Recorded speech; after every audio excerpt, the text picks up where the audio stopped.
Okay, video 6 of the How to Wire Schneider Modicon TM3 expansion modules. We're going to be taking a look at syncing DC outputs using a relay style of module. But before we begin that, we have got a big word of caution to go over here. Syncing outputs can create danger from unwanted load operation. In other words, whatever you're trying to control can turn on during a fault if the DC supply is grounded on the negative. The most common type of grounding that's going to happen with DC supplies is going to be grounded negative, so be aware of this. It does not mean that these things are going to inherently always go and fault out. It just means that if there is a fault, you can end up in this operation. Not every time, but it is a possibility. So take care when using these, particularly in industrial places where there could be danger. If you don't understand what whole syncing and sourcing and IEC positive and negative logic is, take a look at my M221 series. You can go through a bunch of videos on that for more information. Okay, let's take a look at the modules we will use inside of here.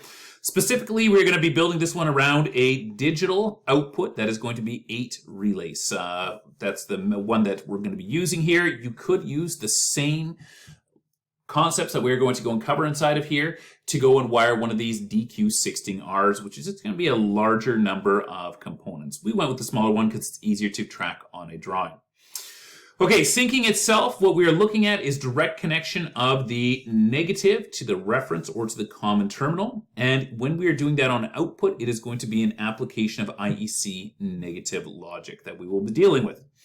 So we'll go into our data sheet now, take a quick look at the capabilities of our module, and then we'll roll on to the actual connections. Our data sheet does give us the following modicons that we can go and connect this onto: 221, 241, 251, and 262.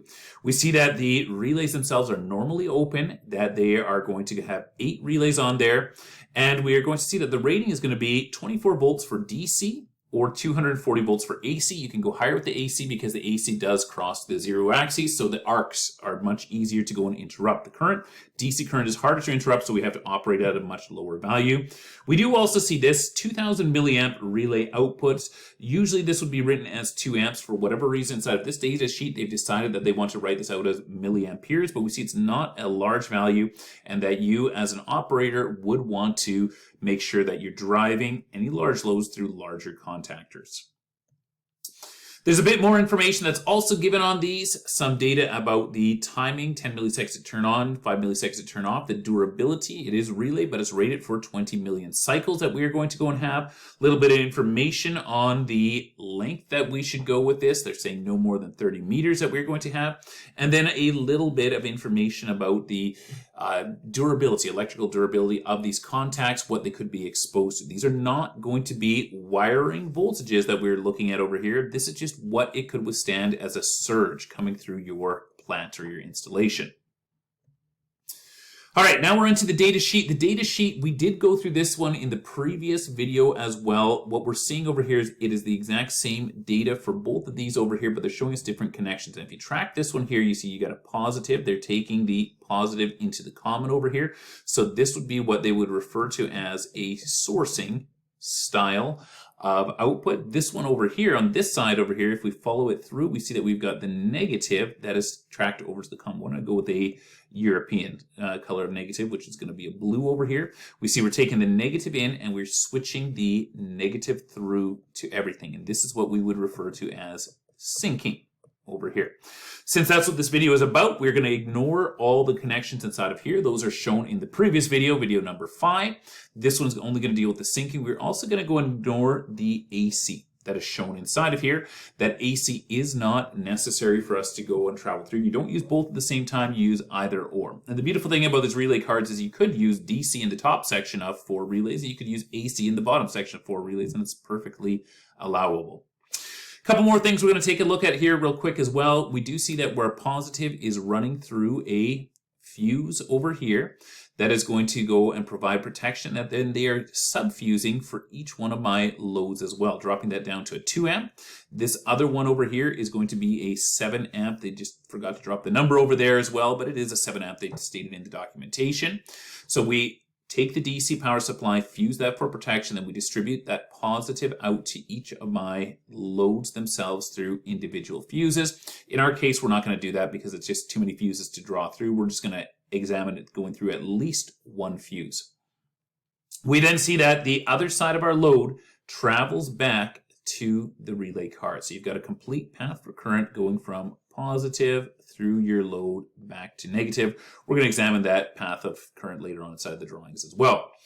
The last thing that we see is over top of each of these loads, they've got a little note number 3, which tells you that you should be using a suppressor over top of that to go and break the inductive kick, the inductive arc that you're going to have from operating DC with a relay over here. Specifically, what they're talking about is going to be the suppressors that we're going to take a look at in a minute. Before we do, let's just take a quick look at our options for fusing. If you're going to go with a Class CC fuse on a DIN rail mount, I suggest something like this, and then it has indication that lets you know when a fuse is blown. If you are using Class CC, use a HCLR style of fuse, which is going to be really fast acting. Alternatively, you can use one of these, which is going to be a skinnier type that takes one of those glass or ceramic fuses.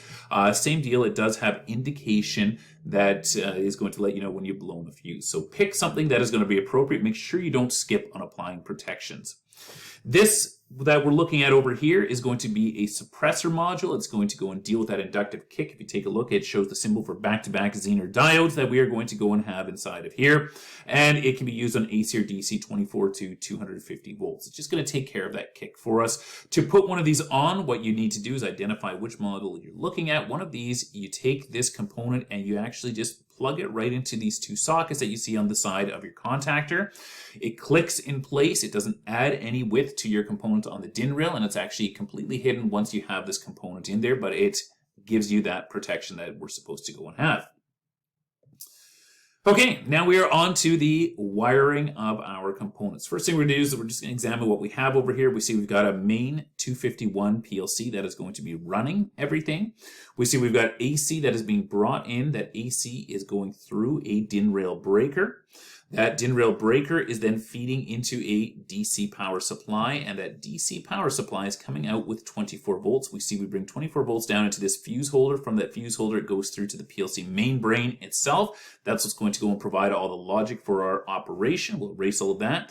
We see that we also take that 24 volts in and we take it down to this fuse holder over here, which is what we're going to be feeding all of these loads out through.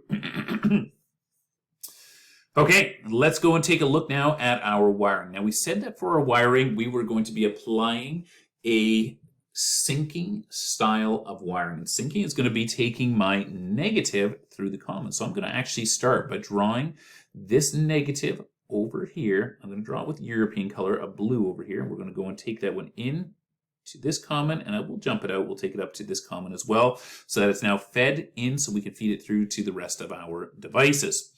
From there, we then take this back to my component. So if we're going to go and wire out of this first one, we'll go with an orange wire over here just for visibility. We're going to lead it to our negative terminal, which is my A2 terminal. So we're going to come out of here and we are going to go and feed that around to a negative terminal on here.